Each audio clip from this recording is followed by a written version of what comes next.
आज हम लोग अपनी सीरीज का 20वां पेपर सॉल्व करने जा रहे हैं, अर्थात S20 सॉल्व करने जा रहे हैं। ये वाला पेपर आपको कहाँ से मिलेगा? हमारे Telegram channel maths by Saurabh Khare से आप इसको प्राप्त कर सकते हैं। इसकी लिंक हमारे यूट्यूब चैनल के नीचे दी गई है, ठीक है ना। पहला क्वेश्चन दिया गया है,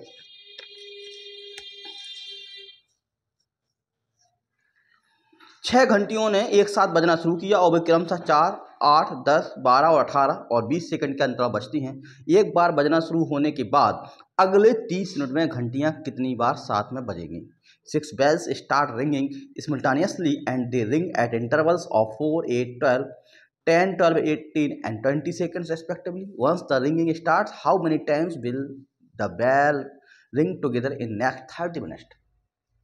यहाँ एक बात ध्यान क्या देना है आपको, पहला काम तो आप समझ गए होंगे कि इसमें 4, 8, 12, 18 और 20 का क्या ले लें हम लोगों को? एलसीएम लेना है, ठीक है ना। एलसीएम लेंगे तो एलसीएम में सबसे पहले क्या करते हैं हम लोग? प्राइम नंबर्स निकालते हैं। प्राइम नंबर, सबसे पहला प्राइम नंबर है 2। सबसे ज़्यादा प्राइम नंबर कहाँ पे आएगा? यहाँ पे आएगा 2 की पावर 3, है ना। क्या होगा? 2 की पावर 3। फिर 3 प्राइम नंबर, अगला प्राइम नंबर, अगली अभाज्य संख्या कौन सी हो जाएगी? 3 कहाँ मिलेगा? यहाँ पे मिलेगा 3 3 9 दूनी 18, यहाँ 3 की पावर 2 मिलेगा। 3 के बाद 5 आएगा, 5 सिर्फ एक ही जगह मिलेगा, तो आपका एलसीएम जो होगा वो होगा 8 गुणा 9 गुणा 5। 8 पंचे 40, 4 9 36, 360 सेकेंड आ जाएगा इसका एलसीएम। 360 सेकेंड का मतलब हो जाएगा 60 का भाग दे देंगे, कितना हो जाएगा? 6 मिनट। कितना हो जाएगा? तो भी एक साथ 6 मिनट के अंतराल बचती हैं। इसका मतलब होगा भी एक साथ 6 मिनट के अंतराल बचती है। एग्जाम में गलती होने वाला जगह कहाँ है? वो कह रहा है एक बार बजना शुरू होने के बाद अगले 30 मिनट में घंटियां कितनी बार साथ में बजेंगी। एक बार अगर शुरू हो जाए, तो अगले 30 मिनट में, तो भाई पहली बात तो हमेशा क्वेश्चन में हम लोग क्या करते थे? पहले हम लोग एक जोड़ते थे, शुरुआत वाला भी काउंट करते थे, फिर यहाँ पे क्या करेंगे? 30 मिनट में बटे 6 मिनट, यहाँ हो जाएगा 6 पंचे 30। आप लिखते थे 1 और 5 कितना? 6 आंसर। लेकिन इस वाले में 6 आंसर नहीं आएगा। क्यों नहीं आएगा? क्योंकि उसमें एक बात कही गई है, इस बात को याद रखना है। उसमें क्या कहा गया है कि शुरुआत में एक बार बजना शुरू होने के बाद अगले 30 मिनट में घंटियां कितने बार साथ में बजेंगी। एक बार शुरू हो गया, इसके बाद तो पहला वाला आपको काउंट नहीं करना। पहला वाला काउंट नहीं करना तो आपके पास बचेगा क्या है? आप यहां से देखेंगे, आप बचेगा सिर्फ 30 बटे 6, तो 6 पंचे 30 आ जाएगा, तो 5 आ जाएगा। कितना आ जाएगा? 5। इसका ऑप्शन डी सही होगा। तो गलती एग्जाम में यही होती है, आप लोग पहला भी जोड़ देंगे तो वहां पर 6 मिल जाएगा, गलती होने की संभावना रहेगी। अगर वो ना कहता, वो ऐसा कहता 30 मिनट में घंटियां कितने बार एक साथ बजती हैं, तो आंसर आपका 6 आता। 30 मिनट में घंटियां एक साथ कितने बार बजती हैं, तो पहला वाला भी काउंट कर लेते, आंसर कितना आ जाता? 6 आ जाता। लेकिन इसमें स्पष्ट कहा गया है कि एक बार बजना शुरू होने के बाद अगले 30 मिनट में घंटियां कितनी बार बजेंगी। तो एक बार शुरू पहले हो चुका है, उसको काउंट नहीं करना है। एक बार शुरू होने के बाद उसको काउंट नहीं करना है, तो अब सिर्फ कितनी बार बजेंगी? 5 बार एक साथ बजेंगी। अगला क्वेश्चन लिख रहा है,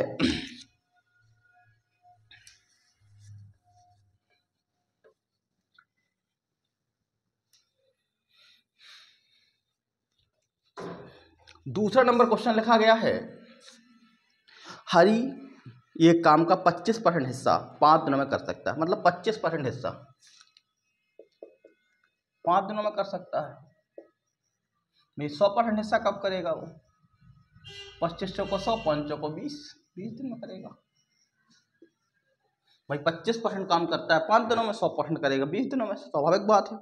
वो कह रहा इस काम से 20 गुना, जो ये काम है इसका 20 गुना, इसका मल्टीप्लाई बाई 20 गुना, इसका कितना हो जाएगा? 20 गुना, कितना हो जाएगा? 4। तो 400 डेज लगेंगे काम करने। कितने दिन लगेंगे? 400 डेज लगेंगे। तो दूसरे क्या हो जाएगा? डी ऑप्शन सही हो जाएगा। अगला सवाल देखना, तीसरा वाला।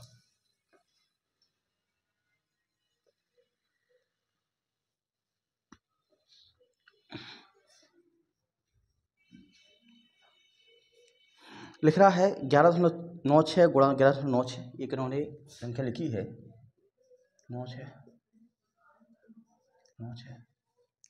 प्लस 11.96 और लिखा है x इंटू वाई। और भी आगे इन्होंने लिखा है 0.04 इंटू 0.04। वो कह रहा है एक पूर्ण वर्ग है तो एक्स वाई के बराबर क्या होगा, एक्स वाई के निकालना। तो यहाँ पे देखो ए का स्क्वायर क्या है जी 1196 का स्क्वायर, यहाँ क्या है 1196 एक्स वाई, ये क्या है आपका बी स्क्वायर। अगर ये पूर्ण वर्ग है तो पूर्ण वर्ग के लिए शर्त क्या होती है, अगर हम इसको मान लें क्या हो जाएगा, यहाँ होना चाहिए था 1196 का whole square plus 2ab 2a into B, A का मतलब आपका क्या है 1196, ये मतलब कितना हो गया, हम जान रहे हैं यहाँ पे कौन सा फॉर्मूला बना रहे हैं, ए प्लस बी का whole square, A square plus 2ab plus B square का फॉर्मूला बनाना चाह रहे हैं हम लोग यहाँ पे। तो यहाँ पे ए स्क्वायर तो ठीक है, 2ab के लिए 2 इंटू ए हो जाएगा कितना 1196 इंटू बी होना चाहिए 0.04 प्लस बी स्क्वायर तो 0.04 का ए है इसका पूर्ण वर्ग, इसका जो कंप्लीट स्क्वायर है वो ए है। तो आप कम इसकी तुलना कर सकते हैं, ये तो ठीक है, इसकी अगर कंपेरिजन करेंगे इनके साथ आप कंपेरिजन कर लीजिएगा। तो क्या करेंगे देखो 1196 से 1196 कट जाएगा, यहाँ बचेगा कितना एक्स वाई बराबर 2 इंटू 0.04, तो एक्स वाई बराबर हो जाएगा 0.08।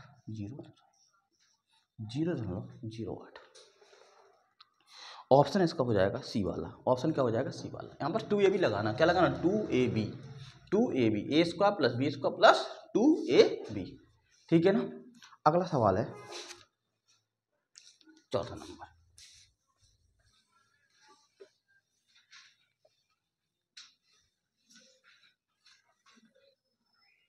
चौथा नंबर लिखा गया है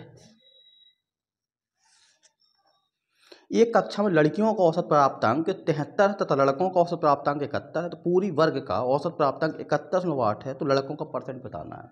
तो हम एलिगेशन से सवाल को लगा सकते हैं आराम से। तो लड़कियों का क्या आ गया, लड़कियों का आ गया, पहले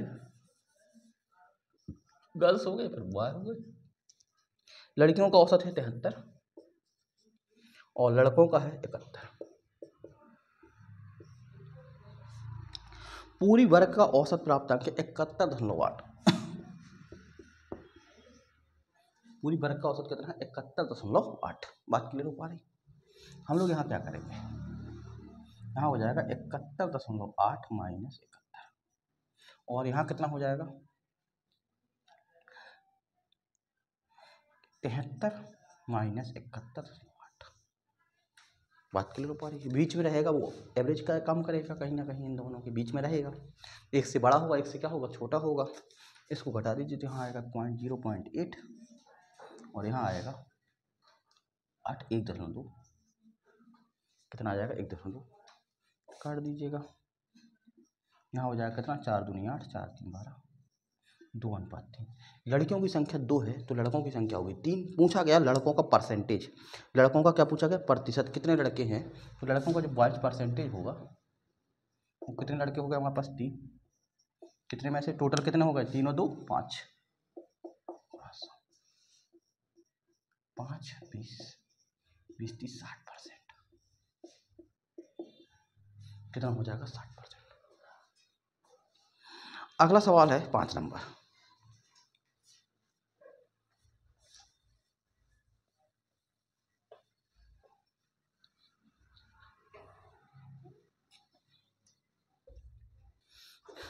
पाँच नंबर में लिखा गया है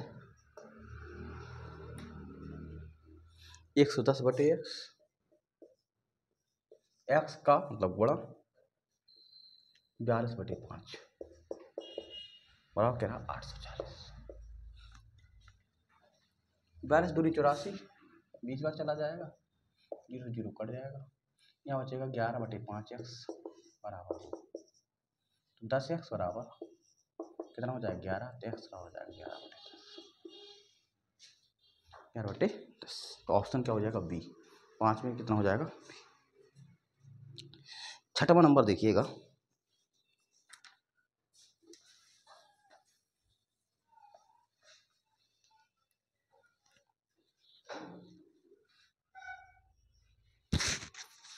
छठवां नंबर लिखा गया गिरी एक बिंदु ए से पूर्वाह्न 6 बजे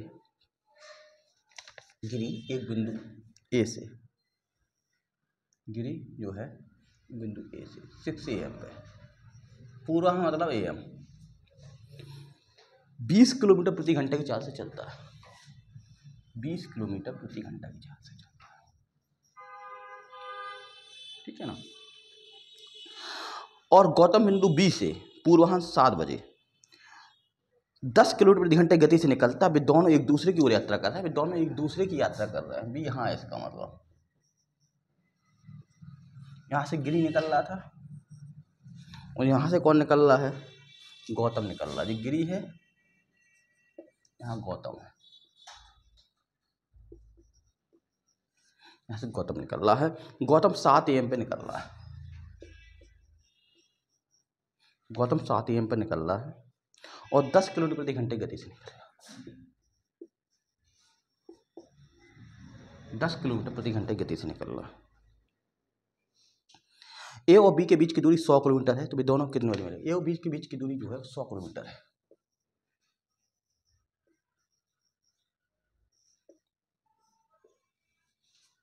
देखो सापेक्षता का अगर सिद्धांत लगाना है, सापेक्षता का अगर सिद्धांत लगा तो एक बात गौर करिएगा, दोनों को या तो 6 बजा लीजिए, दोनों को 7 बजा लीजिए, तो आसान रहेगा 7 बजाने में। अगर 6 AM पे चलता तो यहाँ तक वहीं पहुँचेगा, 7 AM पे यहाँ पहुँचेगा नहीं पहुँचेगा, ये कितना चल लेगा ये बताइए, 20 किलोमीटर प्रति घंटा है, 20 किलोमीटर प्रति घंटा है, 20 किलोमीटर प्रति घंटा, तो 1 घंटे में कितना चल रहा है 20 किलोमीटर, तो यहाँ तक ही चल लेगा 20 किलोमीटर। अब हमारे बीच की जो दूरी बचेगी वो कितनी बचेगी, 80 बचेगी। अब दोनों का 7 AM हो गया, ये 7 AM से यहाँ चलेगा, 7 AM से ये चलेगा, 20 किलोमीटर आगे और निकाल दिया, क्योंकि हमें दोनों का टाइम, अगर सापेक्षता का सिद्धांत लगाना है तो हमें क्या टाइम बराबर करना पड़ेगा, दोनों को एक साथ चलाना पड़ेगा। तो यहाँ 7 AM था तो यहाँ भी हम 7 AM कर सकते हैं, तो 7 AM करने के लिए ये 20 किलोमीटर प्रति घंटे की चाल चल रहा है, तो 1 घंटे में कितना चलेगा 20 किलोमीटर। पहले 100 किलोमीटर की दूरी थी, अब उनके बीच की दूरी बची है 80 किलोमीटर, अब बची है कितने 80 किलोमीटर। दूसरा काम ये कर सकते थे, आप इसको 7 की जगह 6 बजा सकते थे, ये 6 बजा था, पीछे कर देते इसको, इससे भी आ जाता। अभी हम लोग ने 7 बजा लिया यहाँ पे, पहले वाले तरीके से अगर देखा जाए तो हमारे बीच की दूरी ये है, यहाँ पे 20 किलोमीटर चल रहा है, तो चाल बराबर होता है दूरी बटे समय। सापेक्षता में दोनों तरफ एक दूसरे तरफ आ रहा है, तो चालें क्या होगी जुड़ जाएंगी, तो यहाँ पे चलेगा 20 प्लस हो जाएगा 10, दूरी बची है हमारे पास 80, टाइम कितना लगे ये निकालना है, तो यहाँ हो जाएगा 30 बराबर 80 बटे 3, कट जाएगा तो टी बराबर हो जाएगा 8 बटे 3, 3 दूनी 6, 2 बटे 3 घंटा, इसको लिख सकते थे 2 घंटा, और 2 घंटा तो पूरा हो गया कंप्लीटली, 2 बटे 3 को क्या लिख सकते हैं, 2 बटे 3 को लिख सकते हैं, जैसे हम आपको बताएं, बताएं 2 बटे 3 को मैं यहाँ इंटू 60 का मल्टीप्लाई कर दीजिए, 20 दूनी 20 30 60 हो जाएगा, 20 दूनी 40 मिनट हो जाएगा, कितना मिनट हो जाएगा 40 मिनट, ऐसा कर सकते थे अब अलग से, तो 2 घंटे 40 मिनट जाएगा। अब ये आपको समझना है, कह रहा है यहाँ पर क्वेश्चन, ए और बी के बीच की दूरी 100 किलोमीटर, कितने बजे मिलेंगे, कितने बजे 2 घंटे 40 मिनट बाद मिलेंगे, कितने बजे से मिलेंगे 7 बजे से मिलेंगे, 7 बजे से, क्योंकि दोनों जगह सापेक्षता 7 बजे तक लगाई, तो 7 बजे के बाद, 7 बजे के बाद मिलेंगे, तो कब मिल जाएंगे, अगर 7 बजे से शुरू करेंगे 7 AM प्लस 2 घंटा 40 मिनट, कितना आएगा 9:40 AM, 9:40 पे दोनों आपस में मिल जाएंगे, 9:40 पे एक दूसरे दोनों मिल जाएंगे। बात क्लियर हो पा रही है। अगला सवाल देखिएगा, क्लियर हो पा रहा है वाला,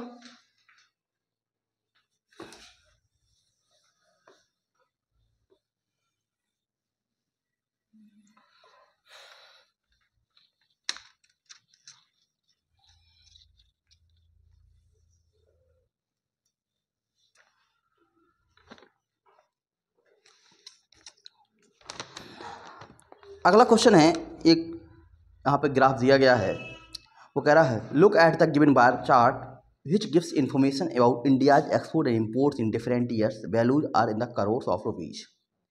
दिए गए स्तंभ आलेख को देखिए और विभिन्न वर्षों में भारत के निर्यातों और आयातों के बारे में जानकारी देता है, मान करोड़ रुपये में है, तो जो आपको स्वयं लगाना है, इसका आंसर हम बता दे रहे हैं, 7 का होगा सी, 7 का होगा सी, 8 का होगा सी 333 अनुपात 176, 9 का होगा आपका डी 18, 35 और 000 है ना, डी वाला होगा ऑप्शन। 10 नंबर क्वेश्चन देखते हैं, तीनों आराम से आप लगा सकते हैं, बार ग्राफ के सवाल। 10 नंबर में क्या लिखा गया, 30 के 80% और 25 के 4/5 में कितना अंतर। ठीक है भाई, 30 का 80%, 30 का 80/100, 25 का 4/5, तो कितना अंतर है। ये कितना हो जाएगा 24, ये हो जाएगा 5 25, 5 को 20, कितने का अंतर आ जाएगा 4 का, कितने का अंतर आ जाएगा 4 का। अगला देखिए 11 नंबर,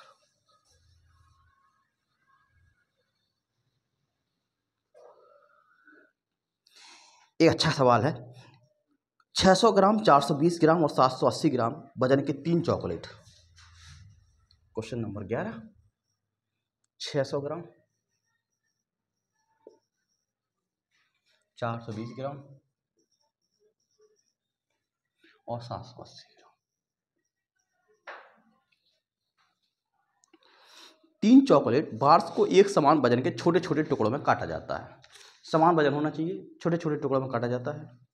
यदि एक व्यक्ति को ऐसे 2 बार दिए जाते हैं, एक व्यक्ति को कितने बार दिए जाते हैं 2, एक व्यक्ति को 2 बार दिए जाते हैं, तो ऐसे व्यक्ति की न्यूनतम संख्या क्या होगी जिनके बीच सही बार्स को बांटा जा सके। एक व्यक्ति को 2 बार्स मिल रहा है, पहले तो निकालो कितना कितना है, तो इनका निकाल लो पहले HCF, क्या निकालना पड़ेगा इनका HCF, क्योंकि समान मात्रा में है, न्यूनतम व्यक्ति चाहिए है, तो मैक्सिमम देना पड़ेगा। तो मैक्सिमम हाईएस्ट कौन फैक्टर इनका कितना निकलेगा देख ले रहे हैं हम लोग। तो हाईएस्ट कौन फैक्टर कैसे निकालेंगे, पहले तो ये बात समझिएगा। अगर इसमें देखें तो पहले 10 कॉमन तो आ ही जाएगा सबसे। अगर इसमें 10 कॉमन लें तो यहाँ कितना बचेगा 60 बचेगा, यहाँ 42 बचेगा, यहाँ 78 बचेगा। अब 10 के बाद और क्या हो सकता है, हाईएस्ट कौन फैक्टर निकालना है, 10 हो गया। अगर हम यहाँ से 6 और कॉमन निकाल लें, अगर यहाँ से और हाईएस्ट कॉमन 6 निकाल लें तो क्या बचेगा, यहाँ 10 बचेगा, यहाँ 7 बचेगा, यहाँ 13 बचेगा। तो हाईएस्ट कॉमन फैक्टर्स का जो है HCF हो जाएगा वो कितना हो जाएगा 60 हो जाएगा। सबसे बड़ा कॉमन फैक्टर कितना हो जाएगा 60, इससे कोई कॉमन इसके बाद तो निकल नहीं पा रहा कोई, तो हाईएस्ट कॉमन फैक्टर जो हो जाएगा वो 60 हो जाएगा। एक नियम इस तरीके से भी निकाल सकते थे। इसका जो HCF आएगा वो कितना आएगा 60 आएगा, कितना आएगा 60 आएगा। 60 के 600 ग्राम है, 420 ग्राम है, 780 ग्राम है, इसको 60 ग्राम के पैकेट में पैक करना। कितने ग्राम के पैकेट में पैक करना है 60 ग्राम के पैकेट में पैक करना है। जो एक आपका चॉकलेट होगी वो 60 ग्राम की होगी, मैक्सिमम होगी, इससे बड़ा कोई चॉकलेट नहीं बन सकता, क्योंकि इसको पूरा पूरा लेना था हम लोगों को। अब 60 ग्राम करेंगे तो इससे कितने बनेंगे हमारे पास 600/60, इस वाले से कितने निकलेंगे 420/60, इस वाले से कितने निकलेंगे 780/60। यहाँ बचेंगे 10 चॉकलेट, यहाँ से निकलेंगे कितने 6 7 42 7 और हाँ 13। अब चॉकलेट हमारे पास टोटल कितने हो गए हैं 13 7 20 10 30 चॉकलेट हो गए, 30 चॉकलेट हो गए। मैक्सिमम चॉकलेट आपके कितने निकलेंगे 30 निकलेंगे, कितने निकलेंगे 30। लेकिन एक आदमी को 2 देना है, एक आदमी को कितने देना है 2, तो कितने आदमी होंगे 15 आदमी होंगे। 60 मत कर देना, कितना होंगे, एक आदमी को 2 चॉकलेट देना है तो 2 का भाग दे दो, कितने आदमी होंगे 15 मैन होंगे। कितने मैन होंगे 15 आदमी। बात क्लियर हो पा रही है। तो गलती कराने वाला क्वेश्चन था, कई लोग इसका आंसर TC लगाए होंगे, कई लोग 60 लगा दिए होंगे, कई लोग 15 लगा दिए होंगे, है ना। तो आपने देखा यहाँ पे जैसे 600 ग्राम, 420 ग्राम, 780 ग्राम, 3 आपके चॉकलेट के बार दिए गए थे, डिब्बे दिए गए थे। चॉकलेट बनाना था हाईएस्ट, सबसे बड़ी चॉकलेट का डिब्बा कितना बन सकता है 60 ग्राम की चॉकलेट बन सकती है हाईएस्ट, क्योंकि अधिकतम न्यूनतम व्यक्तियों को बांटना तो हाईएस्ट हमको क्या चाहिए चॉकलेट चाहिए हो गया, है ना। अगर न्यूनतम व्यक्ति चाहिए तो हाईएस्ट क्या होना चाहिए चॉकलेट का डिब्बा होना चाहिए, वो 60 ग्राम का हो जाएगा चॉकलेट आपका। बस उससे निकाल लेंगे संख्या, तो कुल मिला के 30 संख्या आएगी, लेकिन हर व्यक्ति को 2 मिलना है, 2 मिलने के क्रम में कितना हो जाएगा आपका 15 व्यक्तियों को बटेगा। अगला सवाल है 12 नंबर,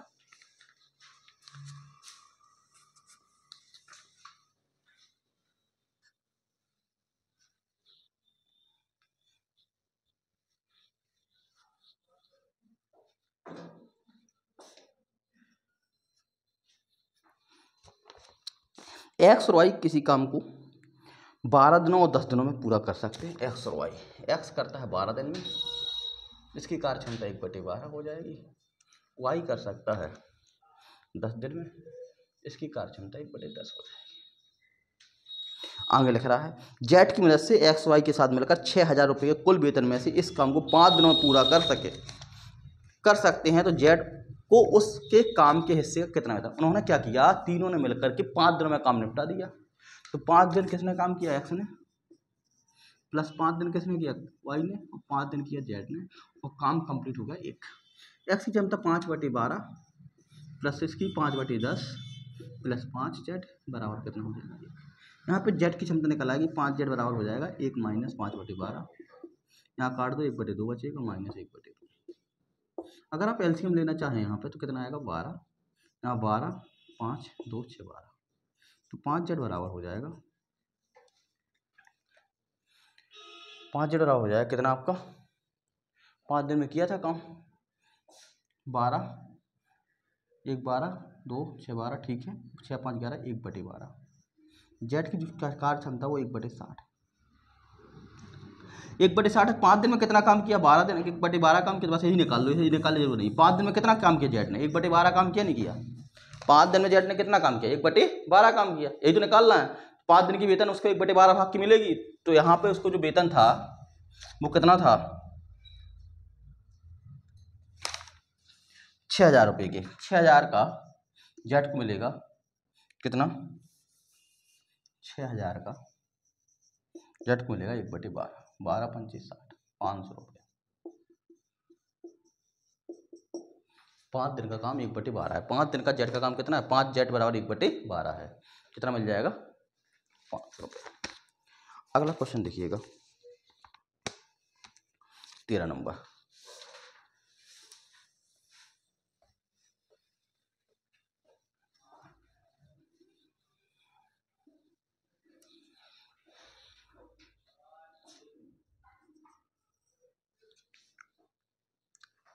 एक समठोस प्रिज्म का आधार एक त्रिभुज है जिसकी भुजाएं 6, 8 और 10 हैं। अगर त्रिभुज की भुजाएं 6, 8, 10 है, त्रिभुज कैसा होगा आपका, समकोण त्रिभुज होगा। त्रिभुज कैसा होगा, समकोण त्रिभुज होगा। ये 6 हो गई, ये 8 हो गई, ये कितनी हो गई, 10। देखो प्रिज्म को आपको बताया, अगर प्रिज्म की 2 प्रकार की आकृति खुलती है। एक है आपकी जी खुली आकृति, ऊपर से ही ढक्कन रहेगा, ऐसे टाइप का ढक्कन रहेगा। प्रिज्म है जैसे ए वाली प्रिज्म है, तो ए वाली जो सतह है वो ऐसी लग जाएगी, ए वाली सतह ऐसी लग जाएगी, ए वाली सतह जा करके ऐसी लग जाएगी, ऊपर से ढक्कन लग जाएगा, उसे कहते हैं प्रिज्म। क्या कहते हैं उसको, प्रिज्म कहते हैं। तो अगर इसको हम बंद आकृति बना आपको दिखेगा कैसे जी, आपको दिखेगा कैसे, ऐसा होता है जी, लगभग ऐसा होता है। जो दीवार लगी हैं तो ये 4 दीवारें आपकी, ये वाली 3 दीवारें, 1 2 और 3 दीवारें जी बगल में हो गई हैं, ऊपर एक हो गई और एक नीचे हो गई है। तो कह रहा है प्रिज्म की ऊंचाई 10 है। प्रिज्म की जो ऊंचाई है, जो हाइट है वो कितनी है, ये वाली जो है ये सब कितनी है, 10 है। जब ये ऊंची उठेंगी तो कितना होगा, 10 होगा। जब ये ऊपर उठेंगी तो कितना होगा, सब 10 हो जाएगा। आगे लिख रहा है प्रिज्म का कुल पृष्ठीय क्षेत्रफल, पार्श्व पृष्ठीय क्षेत्रफल और आयतन। अगर हम आपसे पूछें पार्श्व पृष्ठीय क्षेत्रफल निकालो पहले, LS, lateral surface area, lateral surface area, यही तो है जी, इन्हीं सतह का क्षेत्रफल निकालना है। तो एक तो आप ऐसे ही कर सकते हैं, 80 यहाँ से हो जाएगा, 100 यहाँ से हो जाएगा और 60 यहाँ से हो जाएगा ना, आयत बनेगा। 80, एक तो आप ऐसा कर सकते हैं, 10 और 8 80, 8 गुणा 10 प्लस 10 गुणा 10 प्लस 10 गुणा 6। इसका एक सूत्र हो जाएगा, देखो 8 प्लस 10 प्लस 6 इंटू 10 कॉमन निकाल। तो लैटरल सरफेस एरिया का सूत्र होता है आधार का परिमाप गुणा ऊंचाई। क्या होता है, आधार का परिमाप इंटू ऊंचाई, पेरीमीटर इंटू हाइट। आप यहाँ देख लो पेरीमीटर है, आप डायरेक्ट 8 10 और 6 कितना हो जाएगा, 10 16, 8 6 24 गुणा 10 कितना हो जाएगा, 240। कितना हो जाएगा, इसका लैटरल सरफेस एरिया जो आएगा वो 240 आएगा। अब ये तो दूसरे नंबर संपूर्ण पृष्ठ पूछा था, total surface area. Total surface area क्या होगा, जो नीचे त्रिभुज है, एक नीचे है एक ऊपर भी रहेगा, देखो पिरामिड में क्या होता है, ऊपर जाके चोटी बनती है, फ्रेज में क्या होगा, जो नीचे सतह है वही क्या होगी, ऊपर होगी। तो टोटल सरफेस एरिया में हम लोग क्या करते हैं, लैटरल सरफेस एरिया प्लस आधार का क्षेत्रफल, इसका क्षेत्रफल, जो नीचे का क्षेत्रफल होगा वही ऊपर का होगा, तो 2 गुणा 2 इंटू एक, जो नीचे होगा वही क्या होगा, ऊपर होगा। क्या कितना हो जाएगा, 1/2, 8 गुणा 6, ये कट जाएगा, यहाँ बचेगा आपका 240 है, यहाँ हो जाएगा 8 छंग 48, 288 हो जाएगा। कितना हो जाएगा, 288। इसका जो आपका टोटल सरफेस एरिया आएगा वो कितना आएगा, 288 आएगा। आयतन कैसे निकालते हैं, हालांकि ऑप्शन में यही मिल जा रहा है आपको 288 फिर 240, डी ऑप्शन में ही ऐसा है। आयतन कैसे निकालते हैं, वॉल्यूम कितना निकालते हैं, आयतन बराबर होता है इसका आधार का क्षेत्रफल गुणा ऊंचाई। याद रखिए लैटरल सरफेस होता है आधार का परिमाप गुणा ऊंचाई, जबकि इसका आयतन जो होता है आधार का क्षेत्रफल एरिया इंटू हाइट। एरिया कितनी है, 1/2, 6 गुणा 8, हाइट कितनी है 10, 2 3 24, 240 आ जाएगा। ठीक है ना, इस तरीके से हम लोग इसको क्या कर सकते हैं, इसका जो वॉल्यूम होगा वो 240 होगा। बात क्लियर हो पा रही है। तो लैटरल सरफेस एरिया परिमाप इंटू हाइट, और इसका जो वॉल्यूम होता है वो होता है आधार इंटू हाइट, एरिया इंटू आधार का क्षेत्रफल into height. Total surface area में नीचे ऊपर वाले को जोड़ देते हैं। अगला देखिएगा 14 नंबर।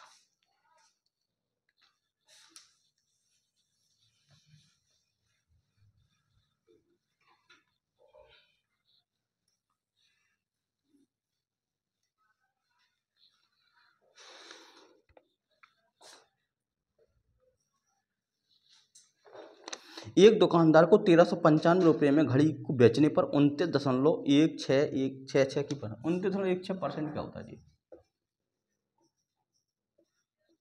देखो 29% तो होगा ही, और 0.16 होता है, 16 छक्का 96, ऐसे याद लिया करो, 16 छक्का 96, 1/6 कहलाता नहीं कहलाता जी, कितना कहलाता है 1/6। क्या हो जाएगा 29, सही 1/6% की बात कर रहा था। इसको अलग ब्रेक कर लिया करो, इसको ब्रेक अलग कर लिया करो। 16 छक्का 96 लगभग आपका कितना 1/6 की बात कर रहा था। 29 छक्का होता है, 29 छक्का कितना हो जाता है 174, कितना होता है 29 छक्का 174, 174 175 हो जाएगा, 175 बटे कितना हो जाएगा 6, और 100 का परसेंट मतलब होता है 1/100, 25 चौको 100 हो जाएगा, 25 सत्ते 175, तो हो जाएगा 7/24, 7/24। ठीक है, इतनी कहानी हम लोगों ने परसेंटेज को ब्रेक कर लिया। ब्रेक करने के बाद हमने यहाँ पर देखा एक दुकानदार घड़ी को 1395 रुपये में किसी घड़ी को बेचने पर 29.166% का लाभ कमाता था। घड़ी का क्रय मूल्य निकालना, मान लो घड़ी का क्रय मूल्य है, घड़ी का क्रय मूल्य निकालना, सीपी निकालना, कॉस्ट प्राइस। 24 में 7 का लाभ हो रहा है, 24 में 7 का लाभ हो रहा है, कितना हो जाएगा 7 4 31/24, बराबर कितने बच रहा है जी 1395 में, 1395 बेच रहा है, तो 31 का भाग दे लो, 31 कितने बार जाएगा 4 बार, 4 एकम 4, 4 × 12, ठीक है ना, 31 चौक को 4 × 12 तो हो जाएगा, देखो 31 का भाग देंगे तो 4 बार जाएगा, 4 एकम 4, 4 × 12, 4 एकम 4, 4 × 12, कितना बचेगा यहाँ पे 5 और 1, ठीक है 15 बचेगा, 15 तो 31 पंचे, तो यहाँ हो जाएगा 45 बार चला जाएगा, तो सीपी बराबर हो जाएगा 31 से कट जाएगा 45 × 24, 24 पंचे 120, 12 24 चौको 96, 12 108, 1080 हो जाएगा। इसका जो सीपी रहा होगा वो 1080 रहा हो जाएगा ना। तो इस तरीके से परसेंटेज को याद उसको हम लोग ब्रेक कर सकते हैं अलग अलग से, इसको अलग कर लो, इसको थोड़ा सा अलग कर लो। अगला क्वेश्चन है 15 नंबर।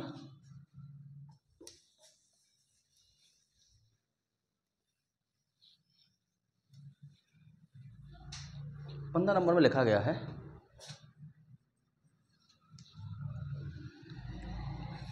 0.2323 S/1, इसको क्या लिख सकते हैं हम लोग 0.23 बार, पॉजिटिव 3 की हो रही है तो इसको डायरेक्ट लिख सकते हैं, आंसर इसका आएगा 23 बटे कितना आएगा 90, कितना आएगा 90। ए ऑप्शन इसका सही हो जाएगा। 16 नंबर देखिएगा,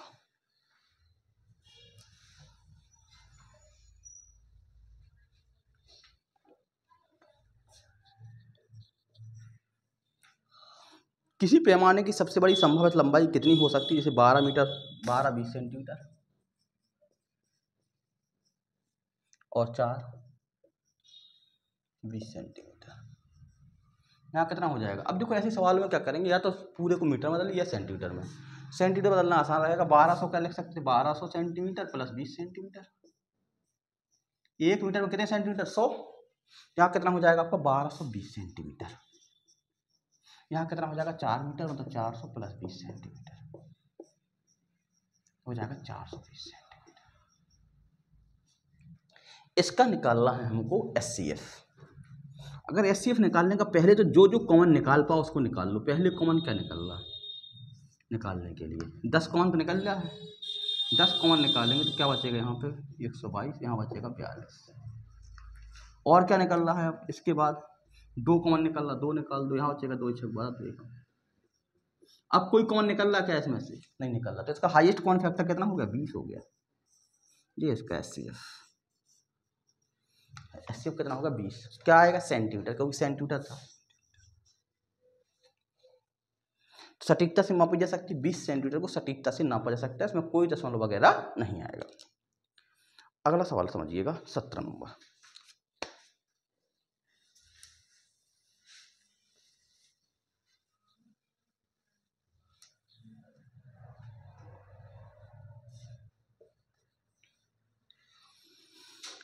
अपनी सामान्य से 3/4 की रफ्तार से चलते हुए रमेश को घर पहुंचने 20 मिनट की देरी हो जाती है। जो चालों का अनुपात दिया वो कह रहा अपनी सामान्य से 3/4 चाल से। इसका मतलब है जो चाल पहले जो चलता होगा वो 4 से चलता होगा, फिर बाद में कितनी चल लिया उसने? ये होगा नहीं होगा? पहले 4 से चल रहा होगा, बाद में कितने चल रहा है? 3 से। चाल बराबर होता है दूरी बटे समय। चाल बराबर क्या होता है बेटा? दूरी बटे समय। अगर दूरी कांस्टेंट है तो चाल और समय में कैसा अनुपात होता है? रेसिप्रोकल का, व्युत्क्रम अनुपात का। टाइम का रेशियो कितना आ जाएगा यहाँ से? टाइम का अनुपात होगा 3:4। टाइम का अनुपात होगा 3:4। वो कह रहा है तो रमेश को घर पहुंचने 20 मिनट की देरी हो गई। पहले 3 से ज़्यादा 3 टाइम लगता था, अब रेशियो में कितना टाइम लग रहा है? 4। कितना का अंतर आ गया? 1 का अंतर। और इसको अंतर कितने का आ रहा है? 20 मिनट का। 1 का मतलब 20 मिनट है। 1 का मतलब कितना है? 20 मिनट है। तो पूछ रहा है रमेश को घर पहुंचने समानता कितना समय लगेगा? समानता यही वाला है, पहला वाला। 20 3 कितना हो जाएगा? 60। कितना आ जाएगा? 20 3 60 मिनट। समानता है उसको 60 मिनट लगते हैं, और 60 मिनट को कहते हैं 60 मिनट। आंसर आ जाएगा सी ऑप्शन इसका सही हो जाएगा। बात क्लियर हो पा रही है? अगला देखिएगा,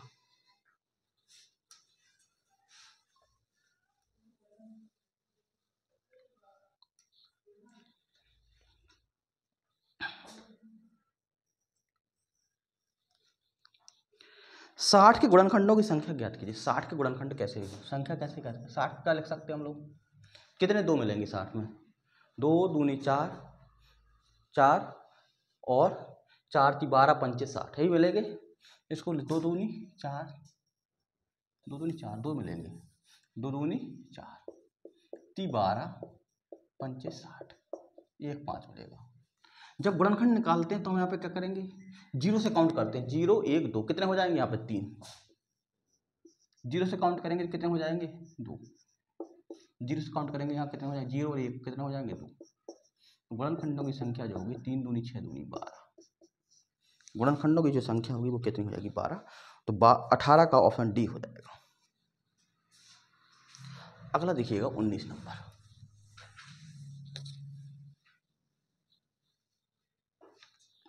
उन्नीस नंबर लिख रहा है अतुल ने एक साइकिल उसके अंकित मूल्य से 3/4 दाम पर खरीदा था। अतुल ने पहले एक साइकिल को 3/4 दाम पर क्या करा था? खरीदा था।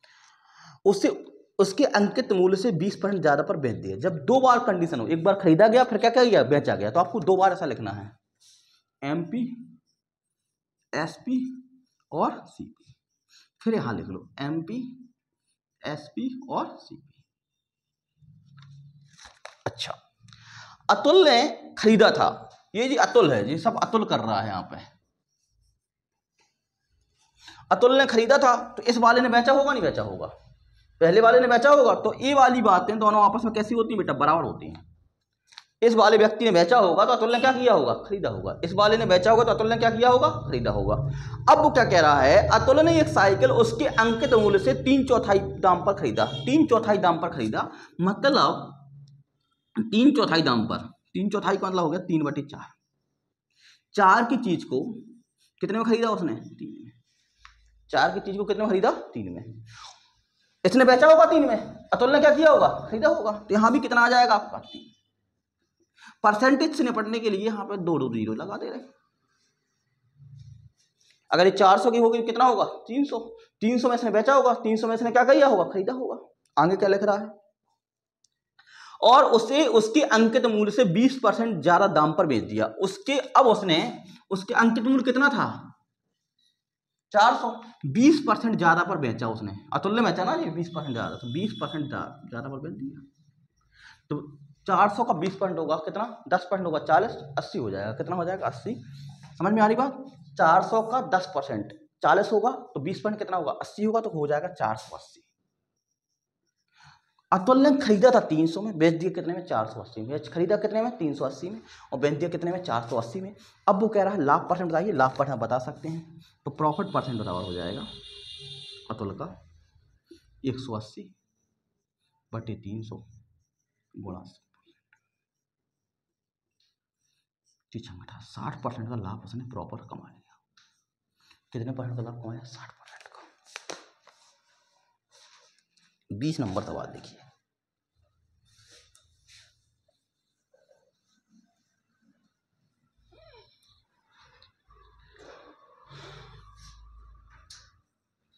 बीस नंबर सवाल लिख रहा है, सेब, संतरे और आम की संख्या 5:7:8 के अनुपात में।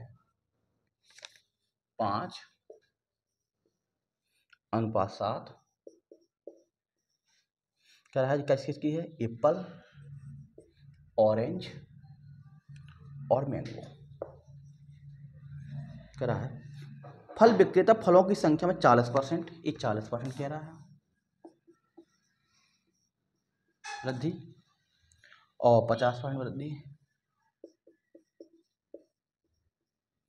और ये वाला कह रहा है 75% वृद्धि करता है। तो अब फलों का अनुपात क्या होगा? परसेंटेज से निपटने के लिए अनुपात दिया गया, 2 जीरो और चिपका दो बगल में, चिपक जाएगी।